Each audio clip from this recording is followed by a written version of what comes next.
श्री गणेशाय नमः। वागर्थाविव संपृक्तौ वागर्थप्रतिपत्तये जगतः पितरौ वन्दे पार्वती परमेश्वरौ। श्रीमद्भागवत महापुराण दशम स्कंध 62वां अध्याय ऊषा अनिरुद्ध मिलन। ओम नमो भगवते वासुदेवाय। राजोवाच बाणस्य तनया मूषा मुपये मे यदुत्तमः तत्र युद्धमभूत् घोरं हरिशंकरयोर्महत्। एतत् सर्वं महायोगिन् समाख्यातुं त्वमर्हसि। श्रीशुक उवाच बाणः पुत्रशतज्येष्ठो बलेरासीन्महात्मनः येन वामनरूपाय हरये दायि मेदिनी। राजा परीक्षित ने पूछा, महायोग संपन्न मुनीश्वर, मैंने सुना है कि यदुवंश शिरोमणि अनिरुद्ध जी ने बाणासुर की पुत्री उषा से विवाह किया था और इस प्रसंग में भगवान श्री कृष्ण और शंकर जी का बहुत बड़ा घमासान युद्ध हुआ था। आप कृपा करके यह वृत्तांत विस्तार से सुनाइए। श्री सुखदेव जी ने कहा, परीक्षित, महात्मा बलि की कथा तो तुम सुन ही चुके हो। उन्होंने वामन रूपधारी भगवान को सारी पृथ्वी का दान कर दिया था। उनके 100 लड़के थे।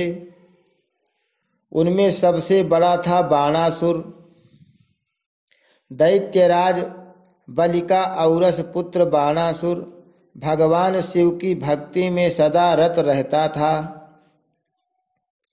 समाज में उसका बड़ा आदर था। उसकी उदारता और बुद्धिमत्ता प्रशंसनीय थी। उसकी प्रतिज्ञा अटल होती थी और सचमुच वह बात का धनी था। उन दिनों वह परम रमणीय शोणितपुर में राज्य करता था। भगवान शंकर की कृपा से इंद्रादि देवता नौकर चाकर की तरह उसकी सेवा करते थे। उसके 1000 भुजाएं थी। एक दिन जब भगवान शंकर तांडव नृत्य कर रहे थे, तब उसने अपने 1000 हाथों से अनेक प्रकार के बाजे बजाकर उन्हें प्रसन्न कर लिया। सचमुच भगवान शंकर बड़े ही भक्त वत्सल और शरणागत रक्षक हैं। समस्त भूतों के एकमात्र स्वामी प्रभु ने बाणासुर से कहा, तुम्हारी जो इच्छा हो मुझसे मांग लो। बाणासुर ने कहा, भगवन, आप मेरे नगर की रक्षा करते हुए यहीं रहा करें। एक दिन बल पौरुष के घमंड में चोर बाणासुर ने अपने समीप ही स्थित भगवान शंकर के चरण कमलों को सूर्य के समान चमकीले मुकुट से छूकर प्रणाम किया और कहा, देवाधिदेव, आप समस्त चराचर जगत के गुरु और ईश्वर हैं। मैं आपको नमस्कार करता हूँ। जिन लोगों के मनोरथ अब तक पूरे नहीं हुए हैं, उनको पूर्ण करने के लिए आप कल्प वृक्ष हैं। भगवन, आपने मुझे 1000 भुजाएं दी हैं, परंतु वे मेरे लिए केवल भार रूप हो रही हैं, क्योंकि त्रिलोकी में आपको छोड़कर मुझे अपनी बराबरी का कोई वीर योद्धा ही नहीं मिलता जो मुझसे लड़ सके। आदिदेव, एक बार मेरी बाहों में लड़ने के लिए इतनी खुजलाहट हुई कि मैं दिग्गजों की ओर चला, परंतु वे भी डर के मारे भाग खड़े हुए। उस समय मार्ग में अपनी बाहों की चोट से मैंने बहुत से पहाड़ों को तोड़ फोड़ डाला था। बाणासुर की यह प्रार्थना सुनकर भगवान शंकर ने तनिक क्रोध से कहा, रे मूढ़, जिस समय तेरी ध्वजा टूटकर गिर जाएगी उस समय मेरे ही समान योद्धा से तेरा युद्ध होगा और वह युद्ध तेरा घमंड चूर चूर कर देगा। परीक्षित, बाणासुर की बुद्धि इतनी बिगड़ गई थी कि भगवान शंकर की बात सुनकर उसे बड़ा हर्ष हुआ और वह अपने घर लौट गया। अब वह मूर्ख भगवान शंकर के आदेशानुसार उस युद्ध की प्रतीक्षा करने लगा जिसमें उसके बल वीर का नाश होने वाला था। परीक्षित, बाणासुर की एक कन्या थी, उसका नाम था ऊषा। अभी वह कुमारी ही थी कि एक दिन स्वप्न में उसने देखा कि परम सुंदर अनिरुद्ध जी के साथ मेरा समागम हो रहा है।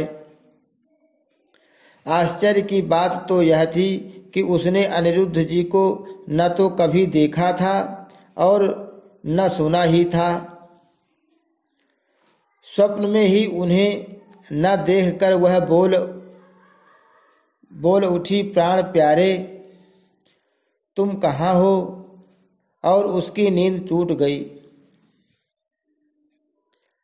वह अत्यंत विह्वलता के साथ उठ बैठी और यह देखकर कि मैं सखियों के बीच में हूँ बहुत ही लज्जित हुई। परीक्षित, बाणासुर के मंत्री का नाम था कुंभांड। उसकी एक कन्या थी जिसका नाम था चित्रलेखा। उषा और चित्रलेखा एक दूसरे की सहेलियां थीं। चित्रलेखा ने उषा से कौतूहलवश पूछा, सुंदरी राजकुमारी, मैं देखती हूँ कि अभी तक किसी ने तुम्हारा पानी ग्रहण भी नहीं किया है, फिर तुम किसे ढूंढ रही हो और तुम्हारे मनोरथ का क्या स्वरूप है? उषा ने कहा, सखी, मैंने स्वप्न में एक बहुत ही सुंदर नवयुवक को देखा है। उसके शरीर का रंग सांवला सांवला सा है, नेत्र कमल दल के समान हैं, शरीर पर पीला पीला पीतांबर फहरा रहा है, भुजाएं लंबी लंबी हैं और वह स्त्रियों का चित्त चुराने वाला है। उसने पहले तो अपने अधरों का मधुर मधु मुझे पिलाया, परंतु मैं उसे अघाकर पी ही नहीं पाई थी कि वह मुझे दुख के सागर में डालकर न जाने कहाँ चला गया। मैं तरसती ही रह गई। सखी, मैं अपने उसी प्राण वल्लभ को ढूंढ रही हूँ। चित्रलेखा ने कहा, सखी, यदि तुम्हारा चित्त चोर त्रिलोकी में कहीं भी होगा और उसे तुम पहचान सकोगी तो मैं तुम्हारी विरह व्यथा अवश्य शांत कर दूंगी। मैं चित्र बनाती हूँ, तुम अपने चित्त चोर प्राण वल्लभ को पहचान कर बतला दो, फिर वह चाहे कहीं भी होगा, मैं उसे तुम्हारे पास ले आऊंगी।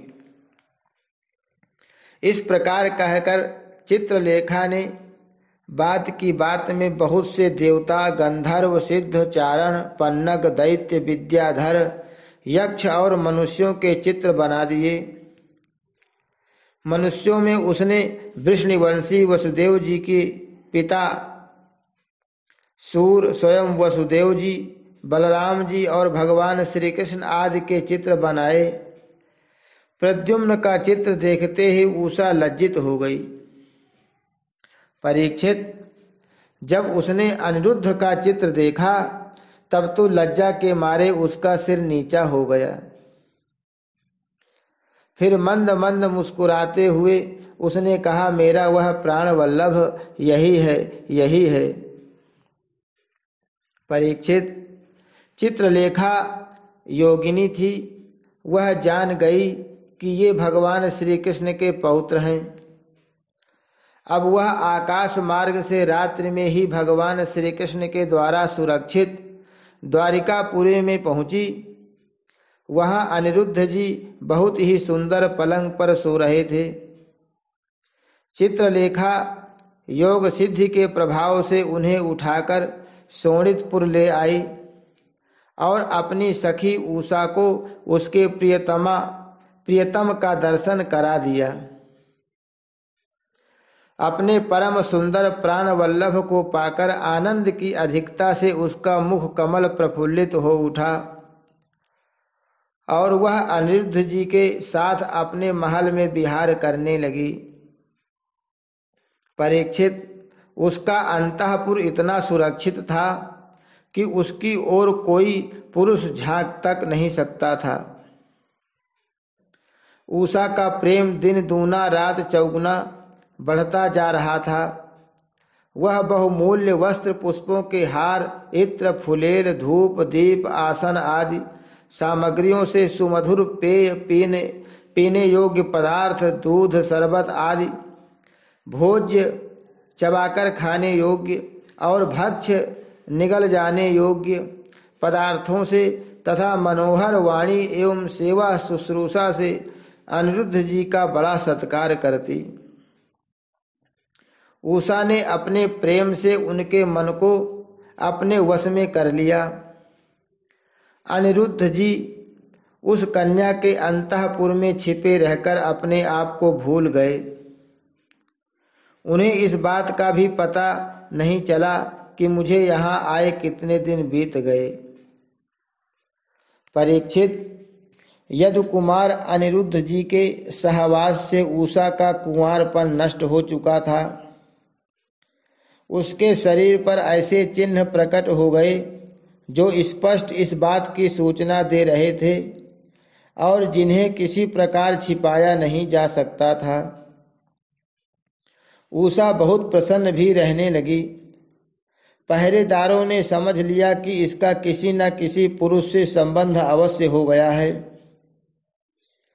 उन्होंने जाकर बाणासुर से निवेदन किया, राजन, हम लोग आपकी अविवाहिता राजकुमारी का जैसा रंग ढंग देख रहे हैं वह आपके कुल पर बट्टा लगाने वाला है।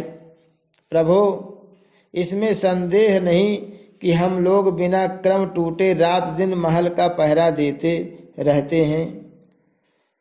आपकी कन्या को बाहर के मनुष्य देख भी नहीं सकते, फिर भी वह कलंकित कैसे हो गई, इसका कारण हमारी समझ में नहीं आ रहा है।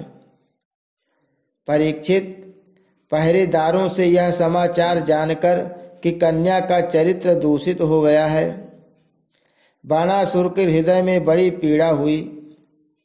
वह झटपट उषा के महल में जा धमका और देखा कि अनिरुद्ध जी वहां बैठे हुए हैं। प्रिय परीक्षित, अनिरुद्ध जी स्वयं कामावतार प्रद्युम्न जी के पुत्र थे। त्रिभुवन में उनके जैसा सुंदर और कोई नहीं था।